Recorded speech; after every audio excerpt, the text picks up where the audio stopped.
Hi, so I thought what I would do is I would create a video deck to walk through, what I would propose as a sales and marketing plan for VanillaMada.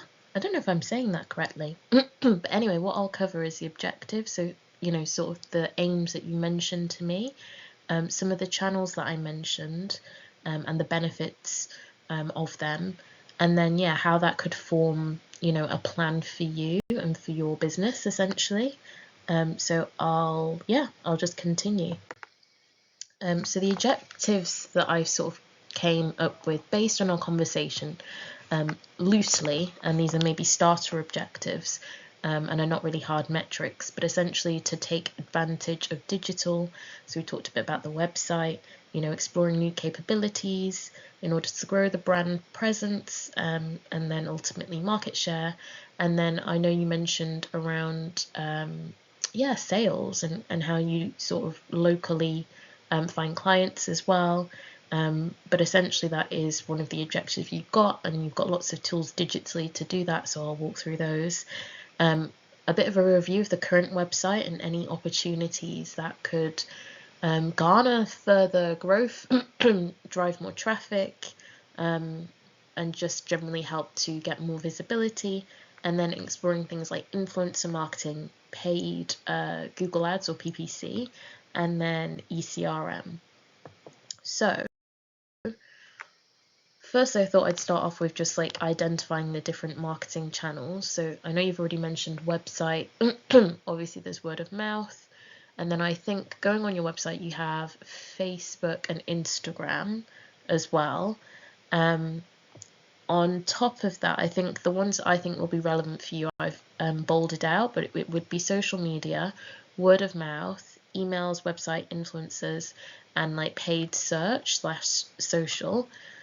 So moving on to that, I wanted to focus firstly on website and start with just general website best practice. So these are like the things that a website has to have in order to rank quite well on Google, on Bing, but they have to have user-friendly design and easy navigation.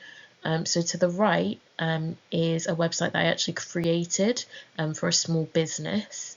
And you can kind of see there that it's like fairly simple landing page, but you've got clear call to action. You don't have too much text because you have to imagine a lot of people are coming in from their phone, so they can't really consume all of that. The other thing that's great is having a strong SEO strategy. So that's like looking at keywords. So Google has something called Keyword Planner as part of Google AdWords, where you can type in terms to see how often they're being searched and what ranks highest. And when you kind of understand that, you can start to create content around some of those terms.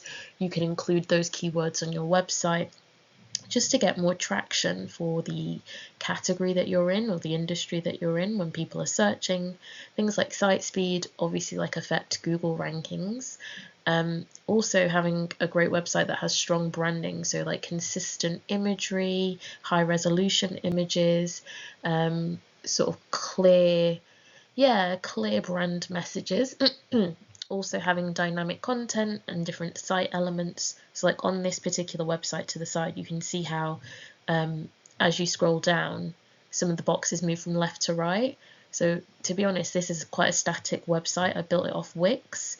So it was already kind of templated, but it just provides a little bit of movement, which is great because motion, video generally is quite in. So I think just having something that feels interactive aids the user experience. Testimonials, of course, which you already do and put on the website, and then general updates I would see as maybe like linking, like your LinkedIn or like an RSS feed that will, kind of show the latest updates from the company, what you're up to, where you're at, general pictures, etc.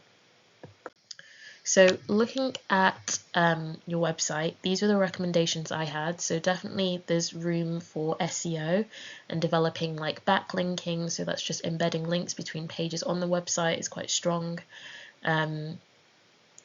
Embedding link from the company page, which I've already mentioned. The general user experience. So that's things like having the call to action above the fold. And above the fold means basically where people are about to scroll, you should have like a call to action to just drive traffic, because you want to reduce the amount of clicks that people are taking so that they convert much more efficiently. Creating content hierarchy. So you might have a landing page, but to decide what goes where and why, it's good to define a hierarchy, and that's usually based on performance.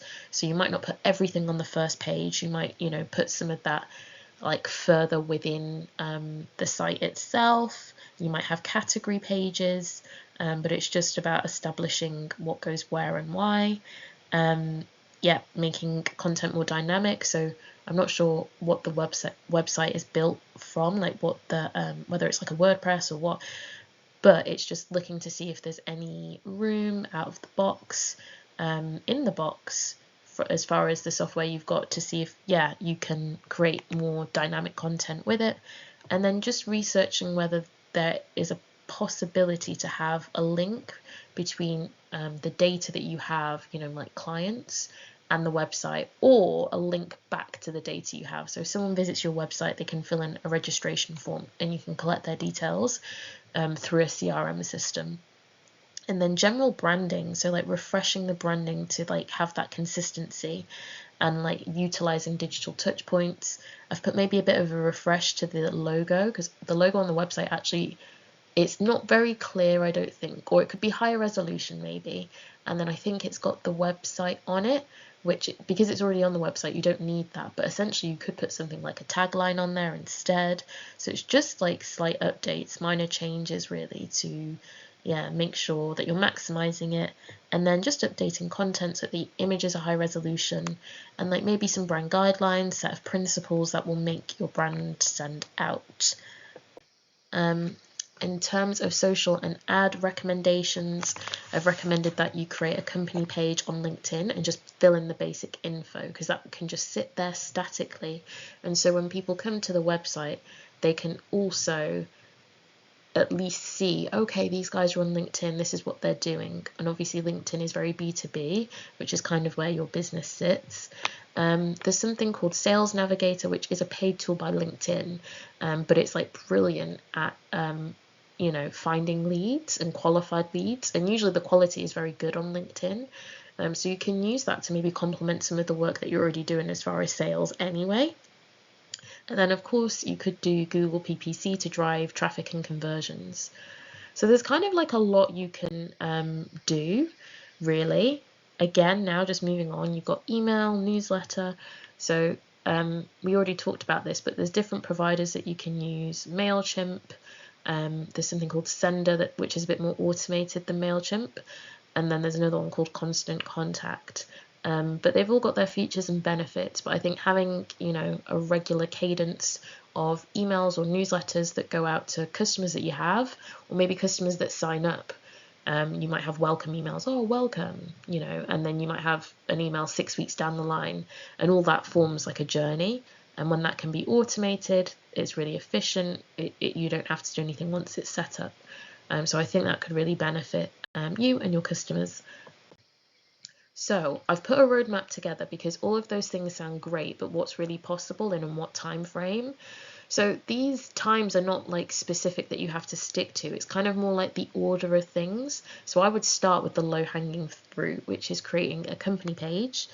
I would then move on to maybe like trying out Sales Navigator to complement the work you're already doing.